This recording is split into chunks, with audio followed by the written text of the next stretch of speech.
Hi there, this is Jason Dunn from Digital Home Thoughts and Pocket PC Thoughts. This is the new iPAQ, HP iPAQ 310 Travel Companion, which is a GPS that I believe runs on Windows CE. So it's not a Windows mobile device. You can't install software on it, but it is a GPS device that HP has chosen to brand with the iPAQ branding. So this is going to be a brief unboxing and sort of a first impressions video. So as you can see, we have a nice attractive package here meant for retail. So we'll crack it open and take a look.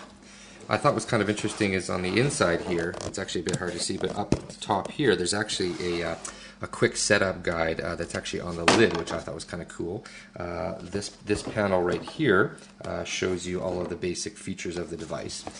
Cracking it open, here is the actual GPS. So it's actually it's nice and small. We have a little screen protector here. So it's got a wide aspect ratio device screen rather. It looks a lot like the other HP iPAQs in terms of the branding and coloration. Over on the side here we have a dial. I imagine this is for volume. We have a reset button, and then underneath this panel here we have a mini USB for charging.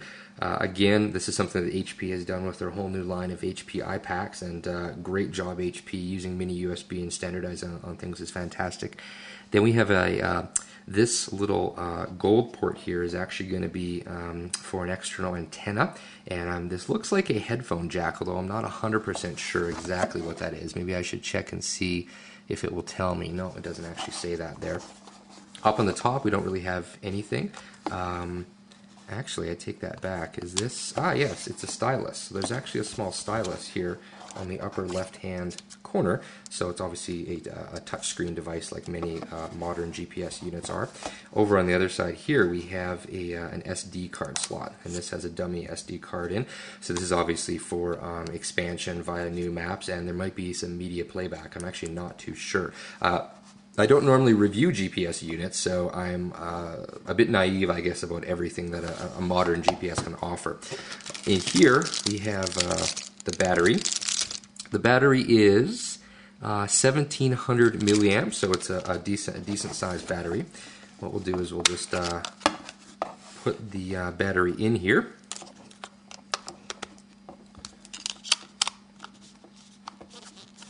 And we'll put the cover back on if it decides to cooperate. There we go.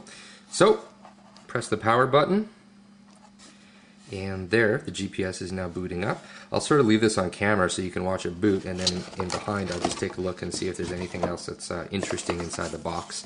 So we've got some basic paperwork here. Looks like HP is giving us a leather slipcase. Probably nothing too special, but we'll take a look at it anyway. Yeah, so it's just a basic leather slipcase here for the GPS unit. Over here we have a 3M, this looks like it's part of a vehicular car mount, so this sticky part would actually go on your car. The GPS is still booting, so it's a bit slower to boot than the only other GPS I've ever really used. We have a getting started guide with some software on the back here, nothing special.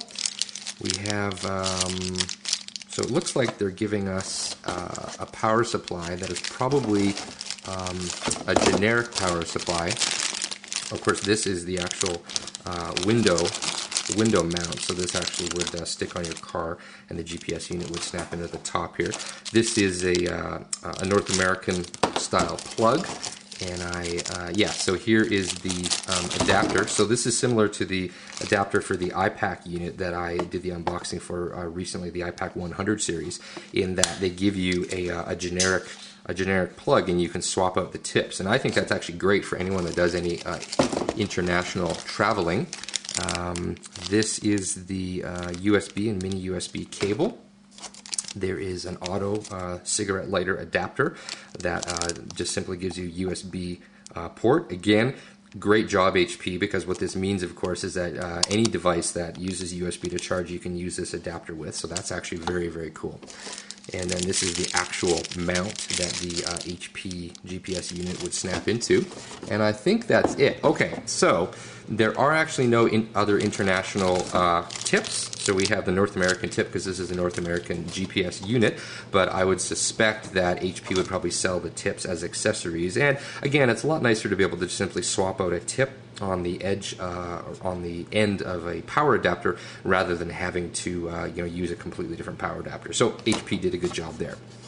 Now the unit, of course, has turned off here. So if I touch the screen, okay, maybe I have to actually press the power button here to get it booted back up again. Okay, so here is the actual unit. I'm not going to go into too much detail because I'm obviously going to want to spend some time with this before I start making any judgments about how well it works. But certainly, it's got a great user interface. I'll just zoom in just a little bit here. It's got a great user interface, really beautiful, bright screen. So I can click here and go into entertainment. Okay, so there's actually like a video player here, and it looks like if I had content loaded on there, I could listen to. Watch videos. There's a music player. This is very snappy. Oh wow, this is cool. It has built-in games. It has Gamebox Classic and Flex Challenge. So these are both full-on PDA mill games. So that's actually really cool. The resolution on the screen is fantastic. I do not have the resolution in front of me, the specifications, but it almost looks like it's VGA or maybe even widescreen VGA, but everything is just ridiculously sharp and crisp. So I'm just going to exit out of that. And there's also Flex Challenge, which is another game. So what's interesting is, so obviously you can put applications on here, but I suspect that they would only be workable if they came from HP directly. So maybe HP is going to launch some sort of an applications catalog. There's a Bluetooth icon up here, so I'm just going to click on that. Okay, yeah, so there's actually a keypad, Bluetooth manager, pairing mode, and connect. So a keypad, and I'm not too sure, my hunch would be that this would allow you to connect to a Bluetooth cell phone and then potentially use your GPS to actually do dialing, although I'm not 100% sure because that seems like a slightly bizarre scenario. But again, I don't want to go too deep into this because of course I have to actually figure out how it all works. But there's a calculator, a clock, and there's a phone icon here, and I'm not 100% sure. Yeah, so that actually just takes us to the dialer. The graphics on this are just amazing. Everything is so high resolution. It's awesome. There's a contacts application. I'll have to look into how this synchronizes because I'm not entirely clear on what it would synchronize with, whether it synchronizes with Outlook or what. But these are just some sort of options, system options. You can align the screen, choose when it turns idle. And then of course the big daddy here is the navigation. So GPS. And again, this has the North American maps loaded onto it, and I'm not near a window right now, so I probably have no GPS lock. So I'm not going to go into too much detail here, but we'll just take a quick peek at the map. So I suspect right now what it's doing is it's trying to acquire a GPS signal, which of course is not going to be able to do because, like I said, I'm not actually outdoors or near a window. So we will just skip out of that. But I'm going to be taking this when I go to CES. This is part of an HP CES survival kit that HP sent me on loan, and it was a really funny little kit because it had the GPS in it, and then it had a whole bunch of little CES survival things like jet lag pills and chapstick for your lips and other things.